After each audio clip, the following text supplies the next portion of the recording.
किए। लेकिन ये जो मैया सम्मान योजना, कह सकते हैं कि आम व्यक्ति को इसके लिए एक आपको हिटलर की एक कहानी, चूँकि समय थोड़ा-सा लेंगे। हिटलर एक बार सदन में आए थे और उन्होंने एक मुर्गा को लेकर आए थे और उस मुर्गे को सदन में जितने भी उनके कह सकते हैं विधायक या सांसद जैसे हमारे बैठते हैं, उनके सामने एक-एक पंख को नोच डाला और पंख को नोचने के बाद मुर्गे को कुछ दूरी पर फेंक दिया और उसके सामने एक-एक दाना डालते गए, मुर्गा उठ के पाँव पे आकर बैठ गया। तो हिटलर ने कहा कि लोकतांत्रिक देश में जनता के साथ यही करना चाहिए सत्ता में बने रहने के लिए। 5 साल इनके पंखों को नोचिए और अंतिम समय कुछ दाना डाल दीजिए ताकि ये चरणों में आपके आ जाएगी। उसी प्रकार उन्होंने मैया सम्मान योजना, चूँकि आर्थिक रूप से आम व्यक्ति इतना प्रताड़ित हो चुका है कि उन्हें ₹1000 बहुत बड़ी रकम लगी और उसी में महिलाओं का रुझान दिखा, जो कि आप इनकार नहीं कर सकते हैं।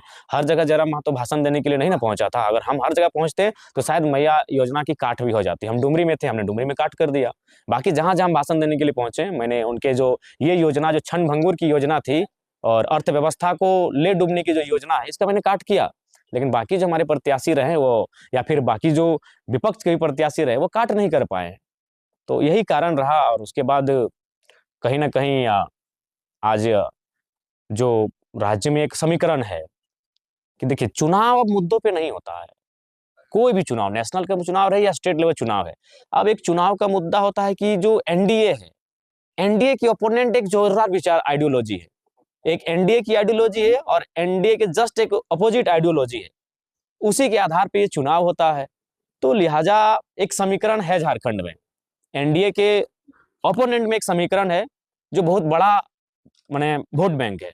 तो विकास और उन्नति वहाँ मायने नहीं है और मुद्दा मायने नहीं है, बस कि एनडीए को डिफीट कैसे होगा। तो ये भी एक चीज़ होता है और एनडीए वालों को भी खामियाँ यही रही कि भाई आप मुद्दों पे बात नहीं करते हैं, मुद्दों को इग्नोर करते हैं। आपको लगता है कि हर जगह रिलीजियस इश्यूज़ को घुसा के चुनाव जीत जाएँगे। जो यही कारण रहा कि अब चुनाव पोलराइज़ेशन पे आधार पे होता है, चुनाव इक्वेशन के आधार पे होता है, चुनाव अब डेवलपमेंट के नाम पे नहीं होता।